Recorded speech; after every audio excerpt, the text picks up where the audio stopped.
there, and this is a thing.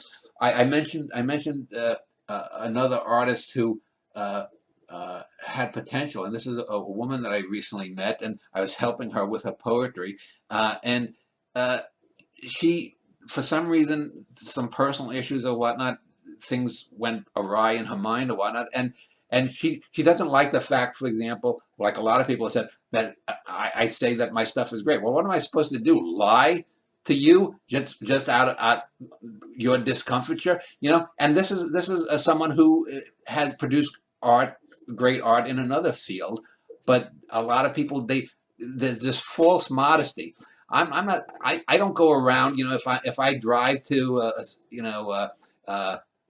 Home Depot or Lowe's to pick up some kind of thing that I need to fix something around my house, I don't say to the cashier, "I'll take that and that." And by the way, I'm the best writer, the greatest writer you're ever going to meet. No, no. People will be like, "Who cares?" Because that has no part of the exchange. But if someone is talking to me like you, what am I going to do? Pretend that? Well, I mean, you're writing to me because you saw my dick pics that I have on some porno site, and Dan, your glands is particularly interesting there. I mean that word glands, yes. No, it's interesting because again, this is a place thing. Most people do not. It seems like in other professions, or athletic or artistic, maybe not artistic, but like you'll have like a rapper. A rapper will say, "I'm the best ever." Yeah, that happens quite a bit. But I think one of the things that made me really notice you on YouTube is that you did say these things. "I am the best," which is odd. It's like, who the fuck talks like that? That's very strange. Who says that? That made me very curious, obviously. And but then I put it myself in my head. I was like, all right, wait. So I almost didn't go to your website because of it. I think maybe it turned me off a little bit too. But then I started thinking, wait a second. If I was the greatest writer who'd ever lived, and I knew it, that's really important. It's like that. Again, I wish I had some of the poems here right in front of me. You have that one poem where you say, "Greater than transcendence is its recognition." Mm. So if I was the greatest and I knew I was the greatest, all of a sudden, from my perspective, I would actually be much more. I'd be probably worse than you. I'd probably be telling everybody. I probably would be at that person at the checkout line telling them, "Hey, by the way, I'm the greatest writer you've ever seen, who will ever live." I probably would be doing that. And from that point of view, actually, I think you're not. It's not grandiose. It's not. It's humble in a weird way. Actually. Well, that's how it's.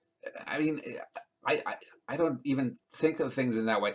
The reason this all got started about 1999. A fellow from a local arts newspaper in the Minneapolis area. I had been going to his bookstore that he owned, and over the course of 6 months, a year or something, I think it was before I met Jessica. Before I actually met Jessica. And we would talk about poetry and art, and he was like, "Wow, this is something." And I showed him some of my poems, and he was like blown away. And he's like, he said, "I want to do a piece on you." Now, that particular piece that was done, it was run by people who were in the Minneapolis art scenes, and most of them were bad writers or whatnot. So they actually Baudelarized that article there. Because he had actually included a number of other poems and other stuff, and they just wanted to have the stuff with me telling Bly he was an idiot or something. But at one point, the guy who did the interview asked me if I would, asked me, greater than Walt Whitman or whatnot. And people were like, "How can he say that?" What the fuck did Walt Whitman do? When Walt Whitman got his poetry out there, he appropriated quotes from other people, and he, on his second edition of Leaves of Grass, he said that he was the greatest American poet to that time.